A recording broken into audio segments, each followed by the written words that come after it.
welcome back to the channel. My name is Tobias. This show is called Mindflower Astrology, where I bring you the astrological insights that I'm viewing. In this case, for the full moon in Scorpio, it's going to be coming up on Monday. It's Saturday morning. The moon is finishing in Libra today. As she does, first thing, as she finishes in Libra, she's going to make a quincunx to Saturn in Pisces. That quincunx is an aspect of adjustment. It's also called an inconjunct. It's if you think about the opposition, the two signs on either side of that opposite pole are the quincunx, right? And that's, it's really a tight word by degree, actually, but those are the energies that are quincunx. And the thing about the quincunx and why they call it an aspect of adjustment is because those two energies, don't resonate harmoniously, and it takes a great deal of effort, to try and integrate what they represent. And so with the moon checking in at the end of Libra with Saturn at the end of Pisces, it's really this moment of Saturn being like, okay, are you ready? Have you made the adjustments, in your internal sense of harmony and balance, which is Libra, right? And in your relationships and the way that you show up to your partnerships and with the other and everything. And ultimately, what Libra also has to do with our projections and things that we need to do in order to be able to find balance, right? And so Saturn at the end of Pisces is trying to bring form to our dreams and trying to bring form to our spiritual mission. And that's what, this full moon in Scorpio is so much about what we're drawing into us, right? And that's why I'm filming this, is because, the moon's at fall in Scorpio, right? Because she's at her exaltation in Taurus.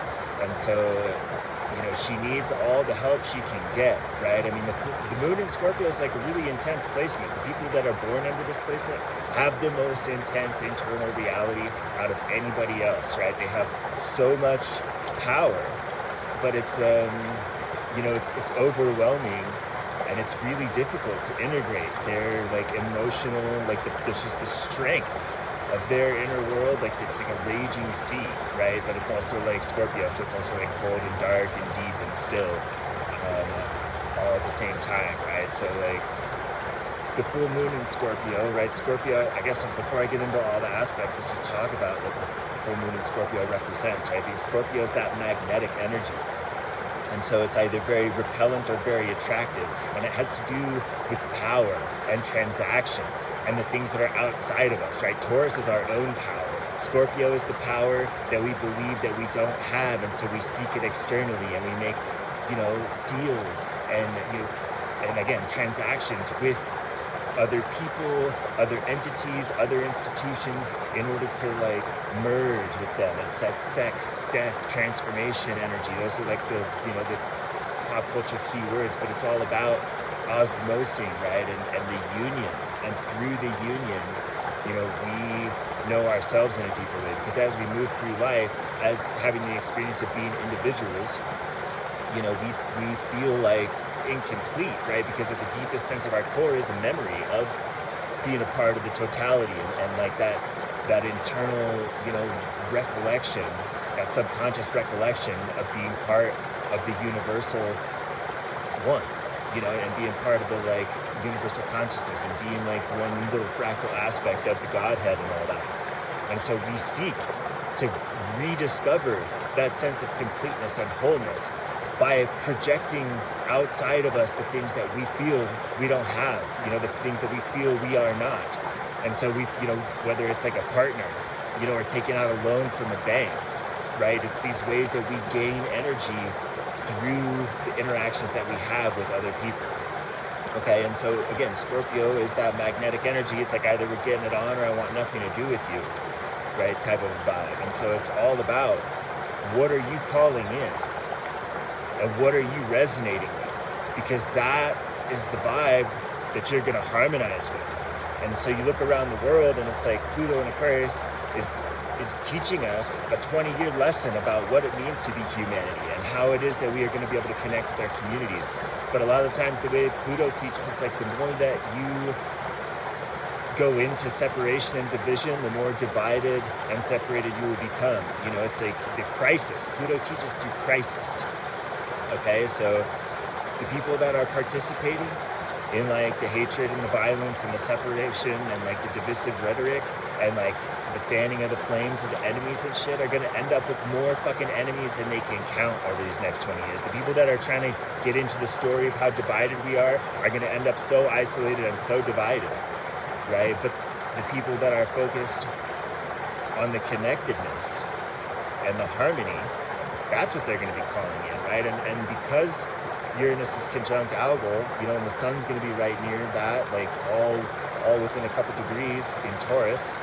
You know, Algol is the demon star, and I have a lot to say about that as well. I was just like looking up online, and there's people, you know, people in the modern age are always trying to recast the archetypes, you know, to varying degrees of success, right? It's like, you know, Liz Green, you know, the famous Saturn book, like A New Look at the Old Devil, right? And some of the getting away from the essential dignities of like the deterministic, like, oh, this is a bad placement, you know, these planets are malefic, you know, it's like, and that's a lot of like the strong Pisces influence at the end of the age of Pisces, and like the Neptune and Pisces and everything of like, oh no, like, you know, it's all good, like it's all part of the divine, you know, it's just more challenging. Like that's not like a bad aspect, that's not a bad placement, like it just invites a more creative integration process, you know, and it just brings, you know, greater lessons in these type of things. And that's all well and good, and that has a place, and that's, you know, beautiful and true in many ways. And also like ultimately some archetypes just are what they are. Right, and to me, Algol is one of those, right? So I was like reading this article, and it's like trying to recast it as like, you know, oh, it's like Medusa, so it's like this dark feminine power that you can tap into for your courage and all these kinds of things. And it's like, okay, that's exactly how fucking you get stuck with demonic entities, right? It's like A, casting about outside yourself for power and control, and then B, like inviting them in to empower you. Like that's what making a deal with the devil is, right? Like you got to understand that all these aspects of the divine are within. And so when you're connecting, whether, you know, whatever it is, whether it's like, you know, Jesus or Kali or Lakshmi or fucking Sekhmet or like any one of these goddesses or gods, like that's actually an internal energy that's a part of you that you're connecting with. Anytime you're like calling it in from externally, or you think that you're connecting with something externally, that's when like demons and fucking bad energies and sticky entities will gladly fill that role for you and empower you however you want to be empowered, while also like taking the cost of what they charge. And that's a lot about the Scorpio. Like you got to understand the costs of what you're calling in, because everything has a cost, everything has a price. And whatever that hole in you that you're creating, you know, that's the vacuum, that's the magnetic pole that's going to get filled up by this full moon, is the energy that you need to be aware of. It's like, what are you going to fill? What is that hole inside? I mean, everybody has a fucking hole inside, right? That's what Scorpio is. That's what the 8th house is. Everybody has a fucking missing piece. Everybody has like a darker place. Everybody has a shadow and things about themselves that they don't want to acknowledge, both good and bad, right? Some of the stuff we don't want to acknowledge about ourselves is the stuff that we don't like about ourselves, that we don't want to see. So we project it out into the world and then judge it and strike out against it externally. Other stuff is good stuff that we don't want to see about ourselves, because we're still stuck in a bad story of all the like Chiron and Aries stuff about how we're shitty, or how we don't deserve, you know, to be happy, or how we don't have what it takes and all that kind of stuff. So it's like, what is that hole inside of you? And what are you going to fill it with? Because Libra's all about harmony and resonance. And so it's Saturn is like, yo, what are you resonating with? Because Saturn's trying to give form to your dreams. Saturn's trying to give form to your spiritual mission. Saturn's trying to make it happen for all of us. But Saturn doesn't give anything that you don't earn, that you don't deserve. Saturn will never deliver. Saturn's fine to just never give it to you, right? There's no bargaining, there's no deals, there's no like cutting the fucking you don't ever get a break with Saturn. You know, and especially now that finally Neptune's out of Pisces and Saturn like has as much dominion as it can have there, at least for the time being. You know, he's really enforcing those spiritual boundaries of like, are you in alignment or not? Are you living in a way that creates a container of your lifestyle, your habits, and your integrity and the structure that allows me to channel the most powerful, most beautiful, most spiritual Pisces energy through you? Because that's what ultimately the last degrees of the zodiac that is the most spiritual, most powerful energy of creativity and dreams. Okay, so right as we're about to begin this full moon energy, the moon's making that quincunx, right? And Saturn's like, yo, bitch, you got your shit together? Like, you ready to do this? You know, because the moon's gonna need all the help she can get. And as she moves through Scorpio, you know, she's gonna make aspects to a bunch of these other planets, and it's all a part of this story. So right first off, when she comes in, there's the opposition to Mercury. Okay, and the Mercury just got off the conjunction with Chiron. Just was having a meeting with Chiron about like, how are we gonna get you healed? How are we gonna get you this deal with Jupiter? You know, to free you from the prison of your, you know, your never-ending suffering and your unhealing wound.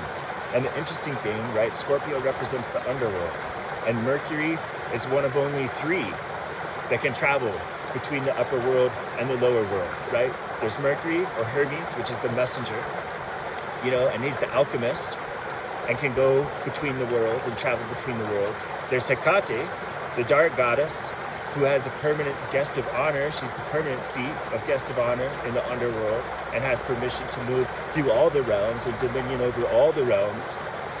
And then you have Persephone, who's the goddess of the underworld, who also returns to her mother to bring the spring. And those are the only 3 that can go back and forth. Okay, so as the moon is getting ready to enter this passage, you know, the first thing she's doing, Mercury's like hanging out at the gates, being like, okay, like, I got the map for you, you know, I got the lessons, right? Here's everything you need to know in order to get through this. You gotta, you know, I'm here in your exaltation. You're gonna be able to stay grounded through this. Like, here's all the lessons that we should finally have understood about everything that's happened and how to move forward, right? And how to call in the healing energy and the beautiful energy of this full moon. And the next thing is she's gonna make the moon, now she first connects with Mercury, then she makes quincunxes. Now again, that aspect of adjustment to Neptune in Aries, and then Venus in Aries, you know, and this is a very, you know, and so those quincunxes to the Neptune and Venus in Aries, I mean, that's like, again, are you dreaming your new dream? Are you initiating your new value? Are you taking action? You know, because that's so much of what Aries is about, you know, towards your new identity and towards this new dream and towards this new vision. Because action is the language that Aries understands, and actions are the language that the universe understands, right? Because again, the body, it's the body that interacts with the reality and stimulates the imagination. And that is what being alive and creating is. The thing that is alive and creating is the body, and the body and the imagination are one. And the verbal function, the internal narratives, the left brain that's telling the story to ourselves as life unfolds and is only perceiving some small subset, some small fraction of what's actually unfolding, right, is in service, is intended to be of service to the body and the imagination. And so that's what Neptune in Aries and Venus in Aries are like. Are you taking action in interacting with the world around you to bring in this new story, to bring in this new dream? Because that's the way that creativity unfolds, and that's what being alive is all about. And so it's like, yo, are you really living? Are you really alive? Are you really creating? Or are you just fucking sleepwalking through escapist patterns, through doing drugs and alcohol like every single day and taking prescriptions and fucking watching television and just zonking out and being dissociated from your body and not having any creative outlet? And not having any direction, just following whatever checklist of like the South Node in Virgo. It's like, oh, I'm supposed to do this, I'm supposed to do that, I'm supposed to do the next thing, right? Like, and can't you see yet that that's not going anywhere, right? North Node's in Pisces. You gotta move towards your imagination, move towards your dreams, move towards your intuition, let go, and release and surrender to the current that is flowing, because you can't fight it anyway. But you can position yourself so that when the river forks, you flow in the direction of greatest beauty and harmony instead of like over the fucking crazy rocks and shit. Okay? And then after the moon makes those quincunxes, now she's going to square Pluto. Then it's squaring Pluto retrograde in Aquarius. And the third quarter square is between, it's this halfway point of the second hemicycle All right, when we move in a circle, we move from the conjunction, there's the first hemicycle, and that's the opposition. And the second hemicycle moves back towards the conjunction. And the midpoint of that is the third quarter square. And the third quarter square is a moment of release. It's a moment where we let go. Because the last quarter is all about seeding the new cycle. And it's where the accumulation of failures or the accumulation of successes determines what the next cycle will be. Are we destined to repeat the old same patterns and go around the loop one more time?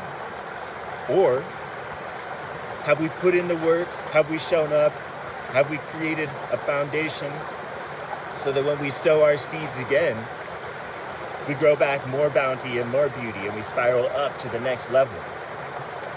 Because that's what happens. Either you stay stuck in the same round or you level up. And the third quarter square is where, you know, it's that homeward turning, that inward turning, that final release as we let go and you move towards the balsamic phase and then the new conjunction.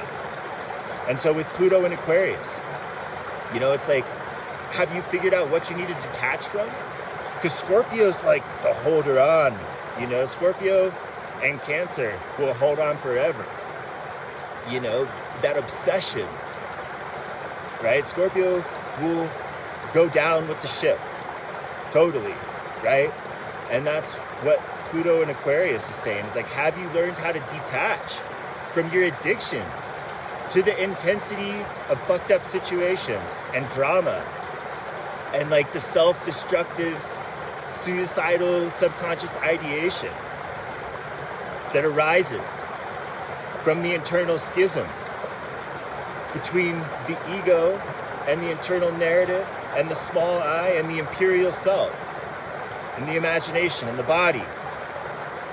And have you learned how to let go of being addicted to suffering? And again, detach. And have you learned how to integrate with your community? You know? And let go of the parts of yourself that, again, you're projecting out and then judging and hating and being triggered by. And so once she makes the square to Pluto, next is Mars. Now she's going to square Mars in Leo. Right? And it's like, do you have the heart? Do you have the love? Can you shine? You know, because Scorpio, again, Scorpio's all about fear. Scorpio's all about hiding. I mean, it's all about a lot of things, but fear and hiding are a big part of the Scorpio energy, the drawing in, you know, the pulling away. Because again, anybody with strong Scorpio has been taught by the rest of the world that they're too intense, they're too powerful. People can't handle that Scorpio energy. And so people with strong Scorpio learn to hold it inside. But the sun, you know, but the square to Mars in Leo is like you have to be able to shine your light. You have to be able to be in that sense of love and creativity and celebrating the beauty. Right? This square, the square from the moon in Scorpio to Mars in Leo, is a first quarter square. So that's about, again, we talked about the first quarter square a lot. It's a pivot towards the full manifestation, the full blooming, right? And the full blooming of this full moon is like you finally now can call in that energy of Uranus and Taurus that has been revolutionizing our self-worth and our value and ready to deliver the reality that's more beautiful beyond our imagination. Kali, in one of her great mantras, her great prayers, her great song, promises that the reality shall be greater than the dream.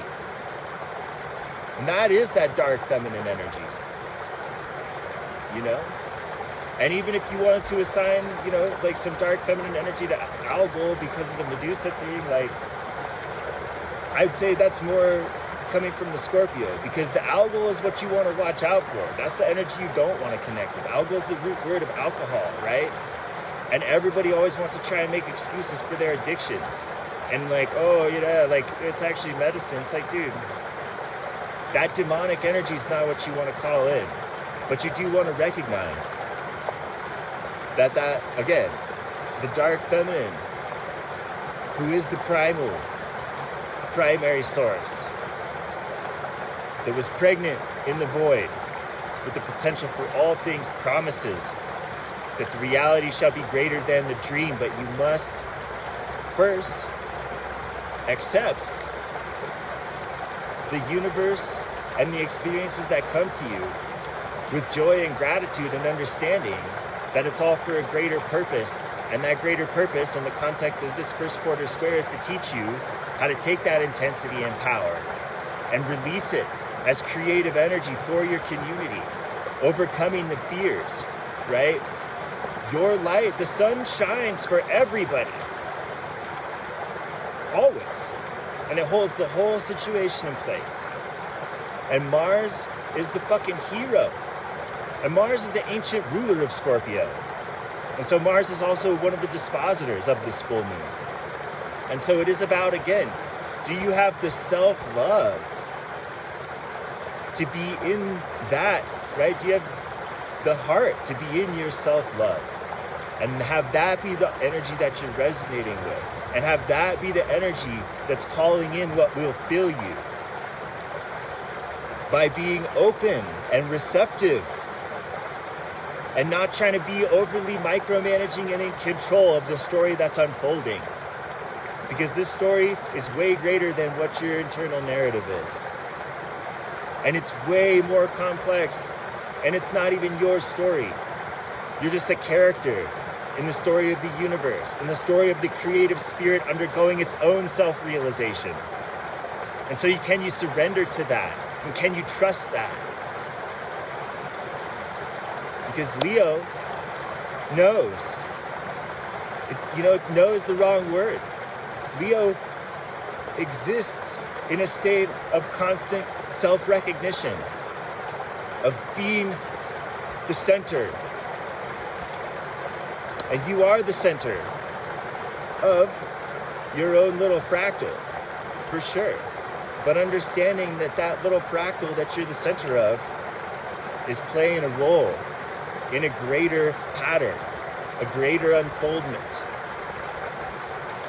And so rather than trying to micromanage and be in control of the creative process as it unfolds throughout the life and the universe as we all experience it together, be in service to the creative energy that wants to come through you and move towards it intentionally by taking care of what's in front of you and just being a witness for the life force that wants to flow through you, that is constantly flowing through you, rather than trying to take control of it and seize it and direct it. Instead, surrender to it and witness it. Right? Because the more we try to control it, the more we try to dominate that creative force that flows through us and direct it to our own ends based upon our little conditioning of what our internal dialogue and our internal narrative is, that's all the subconscious conditioning laid into us and absorbed by us, through a lot of traumatic fucking events that have unfolded in humanity throughout thousands of years, and also in your childhood and in the institutions around us in this world of confusion, as we navigate the Maya. And where you allow that to be the driver and try to seize control of the creative forces that flows through you and direct it towards the ends of your little conditioned brain that just serves the society, which is built as armor against God, against spirit, against nature, against the body, then you deny your own divinity. And you sacrifice yourself on the altar of bullshit. This is a fixed cross, this crucifixion energy. So you're going to crucify yourself on the altar of lies over nothing because you're too afraid to surrender to your own creative power? And you don't trust that the divine plan is perfect as it unfolds? then you have no one but yourself to blame, right? I mean, and that's okay, because ultimately, like, we're all gonna get more chances, but this life doesn't have to be a life of misery. And the intensity of reality that's unfolding could be a beautiful intensity. You don't have to participate in the hate. It can be happening all around us, and it will be. You can see it in the world. Anybody who's like going into that energy of division and anger and projection of like bad shit upon the others, and like the holy war against each other. I mean, all this kind of stuff is just escalating and growing to a climax. And so in order to navigate through it in a harmonious way, because the I Ching teaches that when events proceed to one extreme, they give birth to the opposite. So the darker and more crazy and more fucked up the world becomes, the more the seeds of light and beauty become even more potent and even more powerful. And they are available to you. They're available to all of us to find a way. But the way that we find is the way that we're guided to, because we don't actually find it. We just follow the path that was set for us. And when we get into that Scorpio energy of our desires, our soul desires, that drive our evolution, then we understand that we must surrender to self-love. As cheesy as that sounds, you got to surrender to your own divinity and your own creativity. And that's like the whole thing about Taurus, is like, you got to trust that you have what it takes to make it happen, and then show up and actually do the work by taking action. Because this full moon can slay the demon, or this full moon can be consumed by the demon.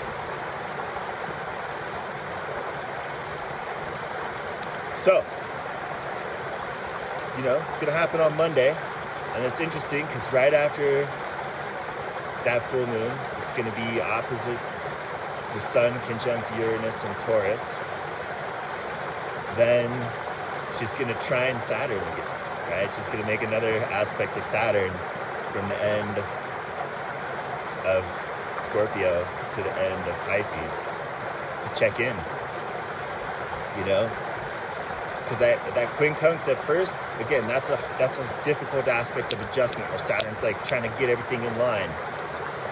And then when that trine happens, that's a harmonious aspect, where once we make it through this full moon, make it through the next few days, we show up in a good way, we're a witness for the creative power that wants to flow through us, and we surrender to that, and we're in service to that, then that supportive aspect comes.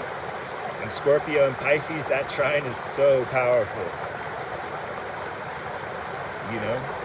It really is. It's the deepest aspect. The Scorpio-Pisces trine is the deepest aspect in all of astrology, in my opinion, right? It's the most intuitive, it's the most spiritual, and in a lot of ways that makes it the most powerful, Because water is, in many ways, the most powerful element. So, yeah. Appreciate y'all. Have a good full moon. Peace.